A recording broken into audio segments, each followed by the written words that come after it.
এই সত্যি শামশেরগঞ্জে কি বলবেন? কি বলার আছে, সে তো সবাই, সমস্ত মিডিয়া, সংবাদপত্র, দেশের সমস্ত জনসাধারণ শুনছে, দেখছে, আমিও শুনছি, দেখছি, হাহাকার, আর্তনাদ, লুটপাট, যেটা ওয়াকফ স্টেটের সঙ্গে কোনো সম্পর্কই নাই।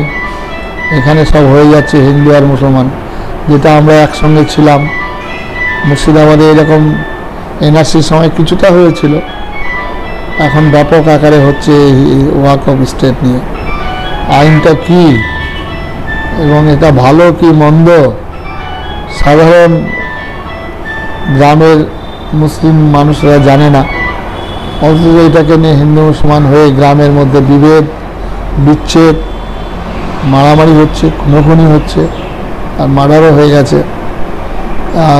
আমি কিছু সাহায্য পাঠিয়েছি যারা ক্যাম্পে আছে, কিছু খাদ্য, কিছু বস্ত্র, তো সাহায্য পাঠিয়েছি, এইটুকুই। যা এই নিয়ে কাউকে দেখা করতে যাবেন না, এই নিয়ে দেখা করার কিছু নেই। আমাদের মিডিয়া বন্ধুরা সম্পূর্ণ ঘটনাই তুলে ধরেছেন এবং বিরোধী দলনেতা তিনি হাইকোর্টে মামলা করে এখানে মিলিটারি নামানোর ব্যবস্থা করেছেন সেনা। আর এখন অটোমেটিকলি যে কোনো দাঙ্গা হাঙ্গা হয়, ও 2-4 দিন পর আস্তে আস্তে স্থিমিত হয়ে যায়। সেটাই হলো, মাঝখান থেকে কিছু মানুষ মারা গেল, গুলিতে মারা গেল, খুনোখুনি হলো। এটা একটা চিরস্থায়ী একটা বিচ্ছেদ আনায়ন। এখানে একটু কিছু হলেই সঙ্গে সঙ্গে সব কিছু হিন্দু আর মুসলমান হয়ে যাচ্ছে। এটা খুব দুঃখজনক, যেটা আগে ছিল না, এখন হচ্ছে। এই যে আজকে দিল্লিতে যাবেন? দিল্লি আমি যাচ্ছি, আমাদের মিনিস্ট্রি অফ ট্রাইবাল ডিপার্টমেন্টে যাব। আমাদের কিছু ছাত্রদের থাকার সুবিধা অসুবিধার জন্য। আর একটু যাব, আমরা ব্রিগেডে যে সমাবেশ করব গীতার, সেই ব্যাপারে আমরা যিনি আছেন আসবেন জ্ঞানানন্দ মনীষী, তার কাছে দেখা করা, তারিখটা কনফার্ম করা, এটাই মেন উদ্দেশ্য। আর কিছু উদ্দেশ্য নেই। বিজেপি গভর্নমেন্ট আছে, যারা বুঝবে। আমাদের স্বরাষ্ট্র মন্ত্রীর সাথে কি দেখা করবেন?